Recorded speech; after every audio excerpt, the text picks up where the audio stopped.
Nous allons maintenant commencer à regarder les premières propriétés de la convolution.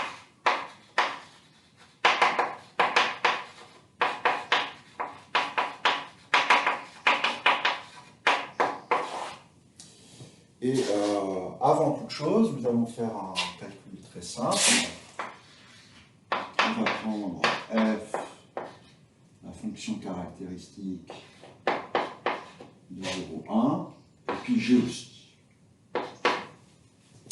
On va calculer f convolue avec g. En d'autres termes, si on reprend ce par quoi nous venons de conclure la partie introductive, on prend une variable aléatoire uniformément distribuée sur 0,1, une deuxième, pareil, et on regarde quelle va être la loi de la somme. Et par définition, c'est l'intégrale sur R de 1 de 0,1 t 1 de 0,1 x moins t de t. Et en fait, il vaudrait mieux faire ça de façon géométrique. On va intégrer une fonction qui est, ça c'est soit 0,1, soit ça c'est soit 0,1, donc c'est 0, 1, et chacune de ces deux fonctions-là, leur produit va être 0, 1, donc une fonction caractéristique d'un ensemble, et on va voir ce qu'est cet ensemble. Donc, ce qu'on va faire, c'est qu'on va regarder ce qu'est ceci, et ça, dire que x moins t est dans 0, 1, c'est dire la même chose que t est, je vais l'écrire, c'est encore plus simple. Ça veut dire que t est plus petit que x et plus grand que x moins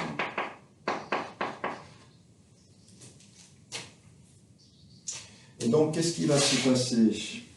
Si x est négatif,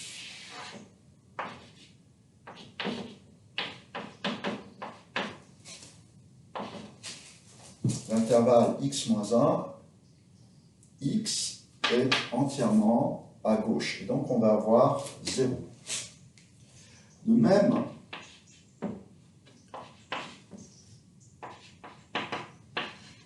si je prends x trop grand, en l'occurrence plus grand que 2, l'intervalle x moins 1 va être à droite de 1, donc l'intervalle x moins 1, x va être entièrement à droite. Et enfin, qu'est-ce qui va se passer une fois que x atteint 0?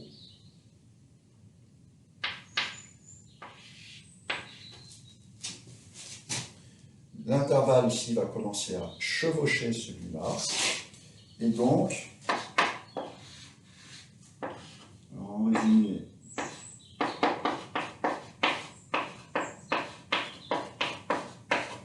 on a 0. On a 0 si x est négatif, x plus grand que 2. Et enfin,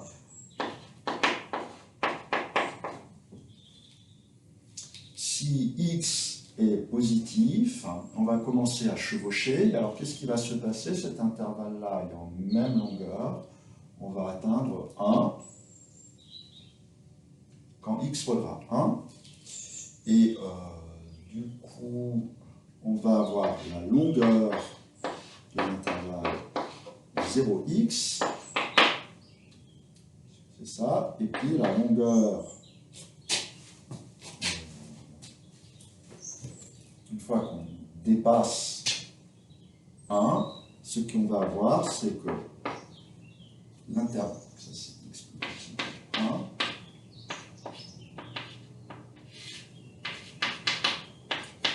l'intervalle qu'on va avoir, ça va être l'intervalle x moins 1, 1.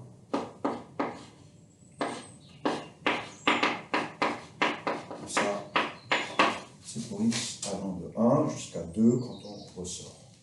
Et donc, en résumé, cette convolution vaut 0 si x négatif ou x plus grand que 2, x si x est entre 0 et 1, et 1 moins x, c'est-à-dire 2 moins x, si x est compris entre 1 et 2. En dessin vaut mieux qu'une formule, dans ce cas-là.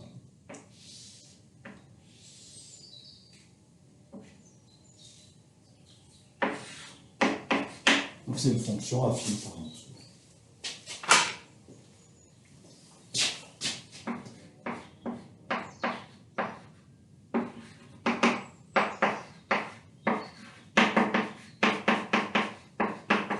Et on peut étendre ce raisonnement plus généralement en prenant deux fonctions caractéristiques et on va faire, qu'est-ce qu'on va faire? On va dire que l'un des deux va être de longueur plus grande que l'autre, on va dire que c'est f. On va voir pourquoi dans 10 minutes, pourquoi ça ne change rien. Bon, bah, le même raisonnement.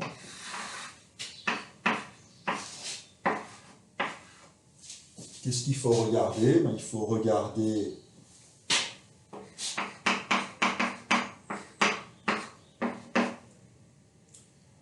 quand x moins t tombe entre c et d, et c'est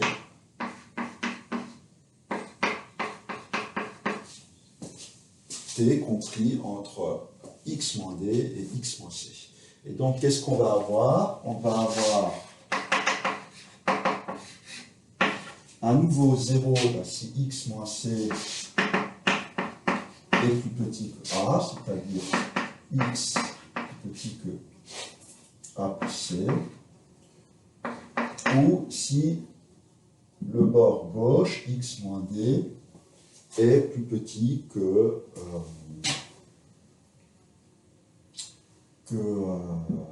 x moins d est plus grand que b. Donc x plus grand que b plus d. Et ensuite, qu'est-ce qui va se passer? Ben, on va avoir un intervalle comme ça, qui est plus petit, je vous rappelle, qui va se promener, et donc on va avoir le bord droit, le bord gauche de l'intervalle c'est A, le bord droit c'est x moins c, donc c'est la longueur de l'intervalle A, x moins c, donc c'est x moins c moins A. Et quand est-ce que ceci va s'arrêter? Ben, quand l'intervalle va être entièrement à l'intérieur. Et quand est-ce que ceci va se produire? Ben, quand le bord gauche, x moins d, est égal à a, c'est-à-dire x égale a plus d. Ensuite, on va avoir 1. Pardon. On va avoir la longueur de cet intervalle, c'est-à-dire d moins c, puisqu'il est entièrement à l'intérieur. Plus on regarde la longueur de l'intersection des deux intervalles. Et on décale, et ça va être le cas jusqu'à ce que le bord droit atteigne le bord droit. Ici, le bord droit c'est x moins c, donc quand x moins c égale d, x égale b plus c. Et puis ensuite, on va avoir le bord du bord gauche à b, et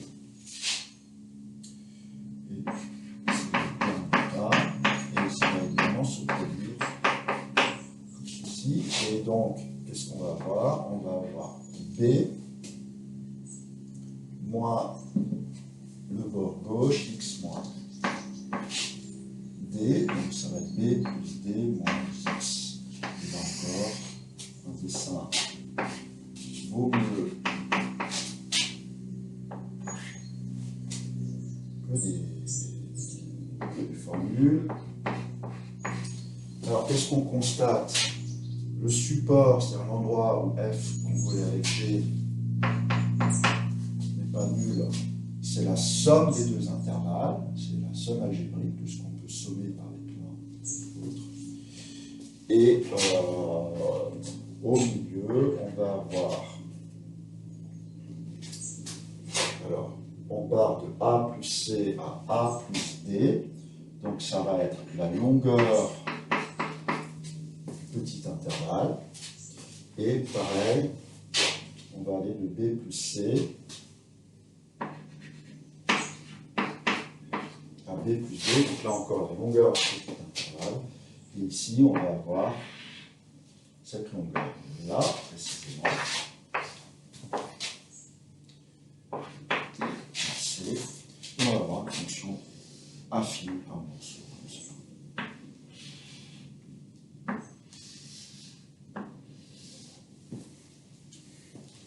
Donc voilà un petit calcul simple qu'on va faire, c'est juste de la géométrie élémentaire. La convolée de F et G, c'est simplement la longueur de l'intervalle AB intercepté avec l'intervalle x moins D, x moins C. Bon, nous allons maintenant pouvoir faire une petite observation qui va être utile dans la suite.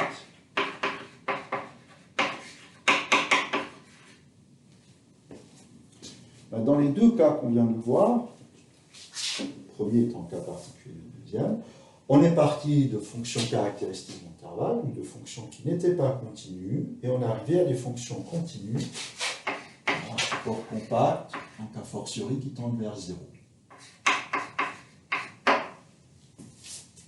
Et cette observation va jouer un rôle dans le résultat suivant. La première chose qu'on va faire,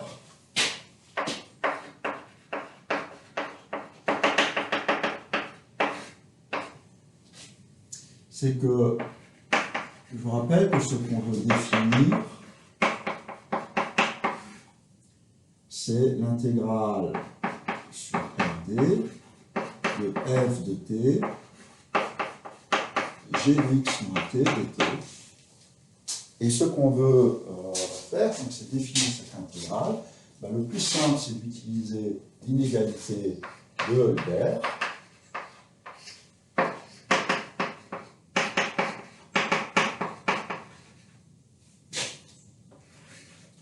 En supposant que f soit dans LP, et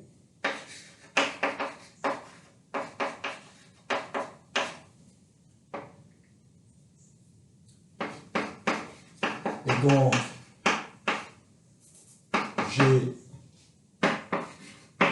dans LP', l'exposant dual, et qu'est-ce qui se passe dans LP'? L'application qu'on va noter, j'ai indice X, et celle contre laquelle on intègre, G de x moins t, elle est exactement dans le même LP. Prime. Pourquoi? Vous faites simplement un changement de variable y égale x moins t dans la définition. Ça se voit immédiatement. Et donc, f, g, x est dans R1, et f conjugué à g est bien défini.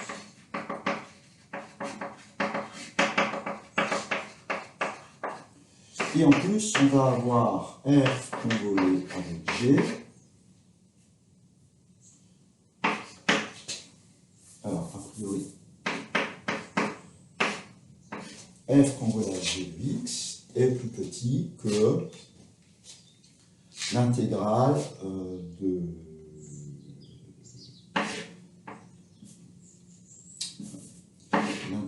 f de t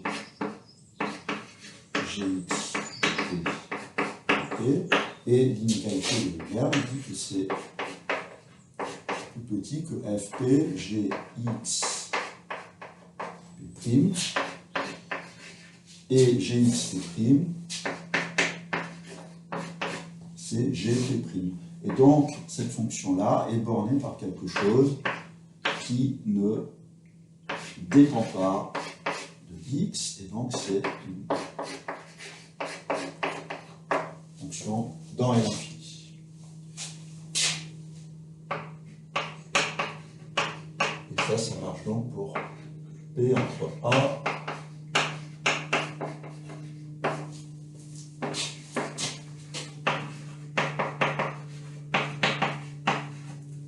l'infini.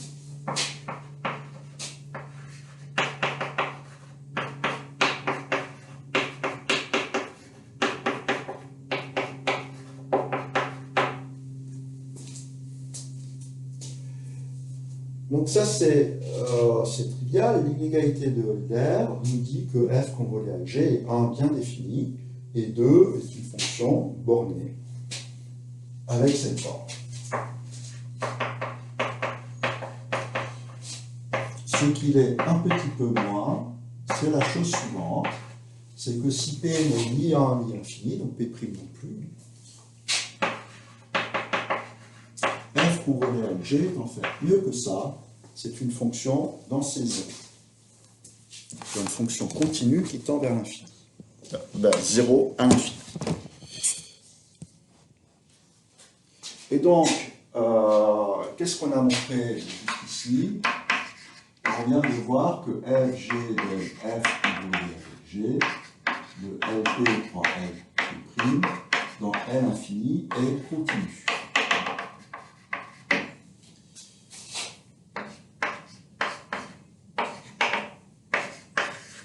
On va donc maintenant supposer que P est compris entre 1 et l'infini. Et ce qu'on va utiliser, c'est que les fonctions continues qui tendent vers 0, l'infini, ça c'est fermé dans L infini. Alors pourquoi fermé? D'abord, si vous prenez une suite de fonctions continues qui convergent en ordre infini, alors c'est le sup essentiel, mais pour les fonctions continues, le sup essentiel et le sup c'est la même chose. Et la convergence pour le sup, la norme de sup, c'est la convergence uniforme. Donc une limite uniforme de fonction continue est encore continue, et une limite uniforme de fonction continue qui tend vers 0 à l'infini, tend encore vers 0 à l'infini. Je vous laisse ça en exercice, c'est très facile, et donc C0 est fermé dans l'infini. Donc, là c'est une première observation. La deuxième observation, alors je voulais dire continu, mais aussi et surtout bilinéaire. D'accord, c'est clairement linéaire en F et linéaire en G. La deuxième observation, c'est que si F et G sont des fonctions caractéristiques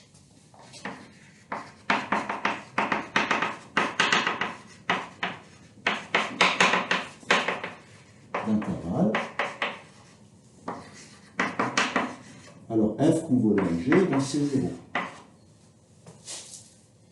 Mais on vient de dire c'est linéaire. Donc si je prends non pas des fonctions caractéristiques d'intervalle, mais des combinaisons linéaires de fonctions caractéristiques d'intervalle, je vais avoir une combinaison linéaire de fonctions caractéristiques, de convolées de fonctions caractéristiques d'intervalle. On a vu que ça, c'était des fonctions C0 chacune, donc une combinaison linéaire de fonctions d'éléments de C0 est encore dans C0.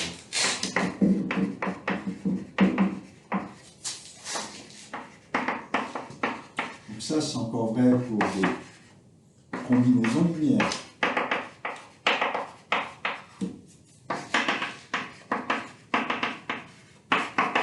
C'est-à-dire des fonctions étagées.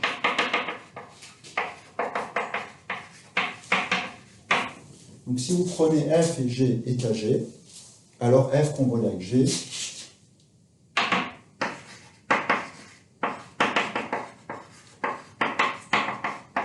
est dans C0.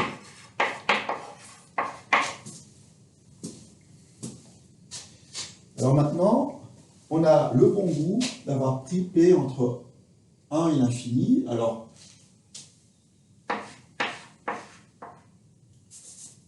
P est différent de l'infini, donc les fonctions étagées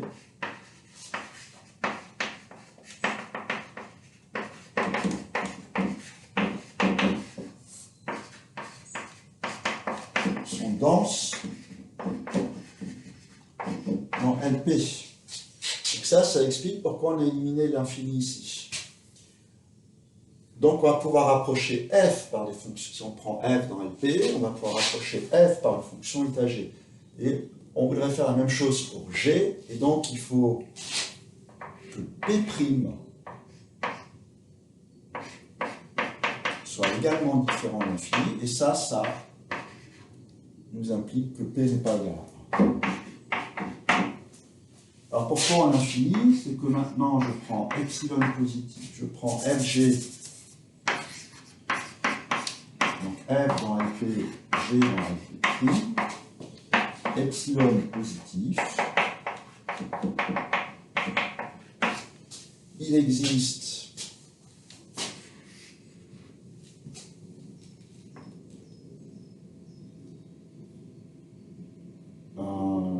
une fonction f epsilon et g epsilon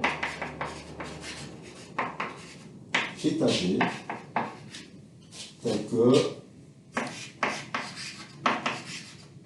f epsilon approche f dans g, et g epsilon approche g dans LP'. Là, on a utilisé que P n'est ni 1 ni infini.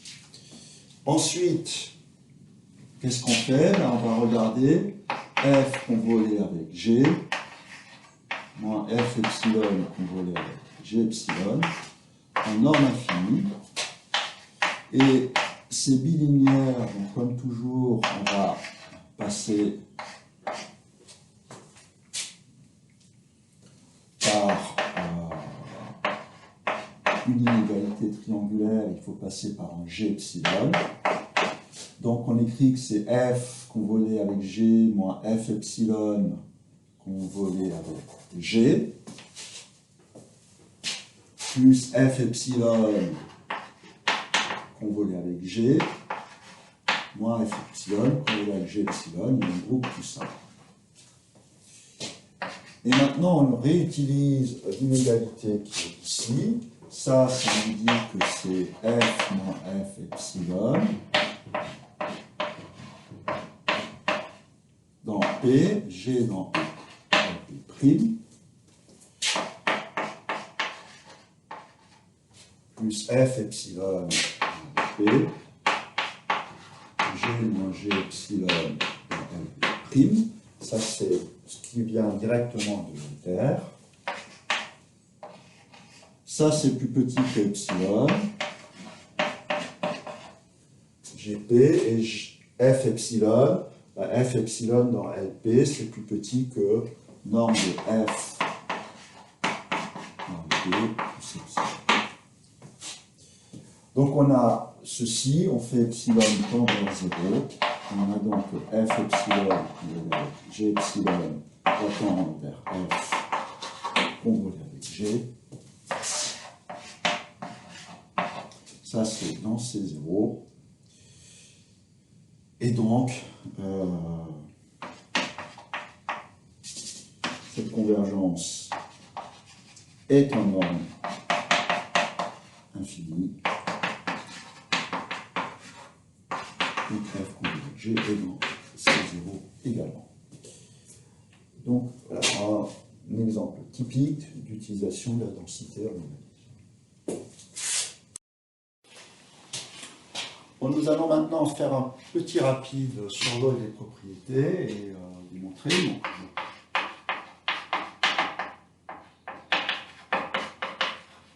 Ce qu'on venons de voir.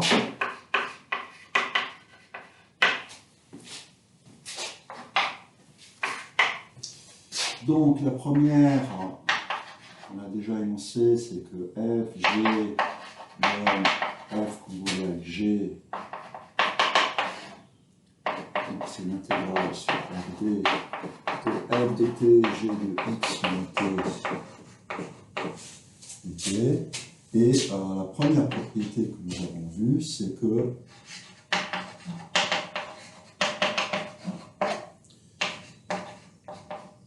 si on va de LP par LP'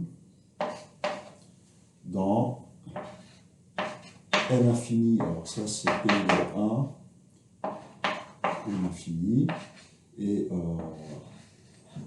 C0 et C binaire.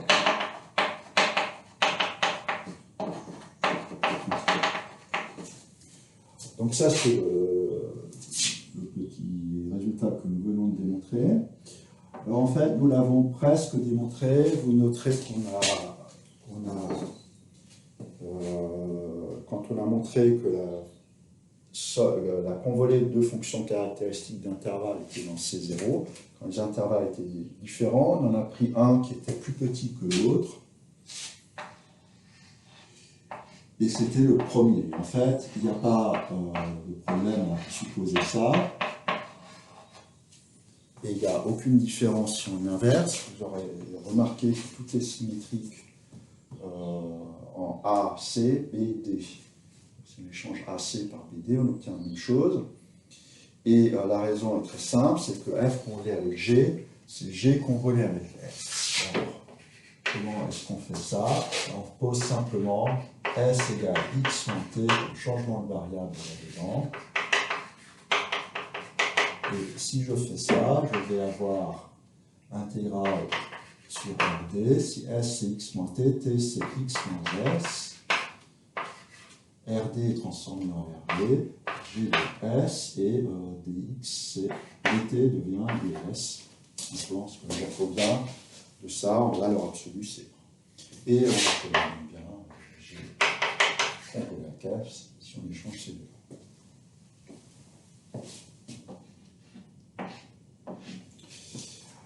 La deuxième micro-escroquerie jusque-là, c'est qu'en fait, je vous ai donné la démonstration de ceci en dimension 1, puisque j'ai pris des intervalles en dimension D. Il faudrait prendre des cubes. Alors ça, c'est pas très compliqué. On va définir F1 tenseur F2 de XY en étant simplement F1 de X, F2 de Y. Et qu'est-ce qu'on remarque? La propriété de la mesure de Lebesgue sur RD étant être un produit de mesure de Lebesgue dimensionnelle, on a immédiatement que F1 tenseur F2 convolé avec G1 tenseur G2, c'est F1 tenseur G1, pardon. F1 convolé avec G1 tenseur F2 convolé avec G2. Et donc, comme une fonction caractéristique de cube, c'est un produit tensoriel de fonctions caractéristiques d'intervalle, la démonstration passe immédiatement en dimension.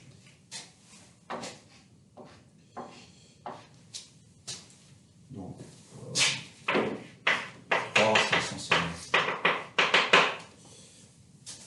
4, la quatrième propriété, c'est que si on veut dériver ceci, on fait passer la dérivation à l'intérieur, et ça c'est immédiat. Si on prend f dans L1, dans LP, bon, on va prendre L1.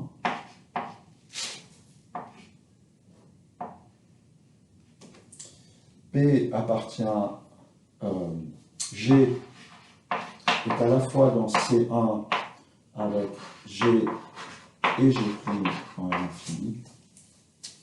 Alors, dériver par rapport à n'importe quelle variable, si f convolé avec g, ça va être f convolé avec la dérivée de g. Et pourquoi? Tout simplement parce que on va avoir f de t, g de x moins t, en valeur absolue, c'est plus petit que f de t, g infini, f de t, g prime. Et ici, le g est plus petit que f de t dx. G infini. Ça, ces deux fonctions-là sont dans L1, ne dépendent plus de x, et donc le théorème de dérivation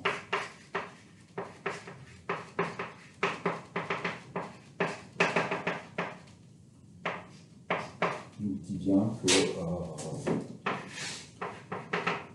dxi de f convolé g de x et dxi de f de t g de x en t, que la dérivation passe à l'intérieur et elle porte entièrement sur cette variable.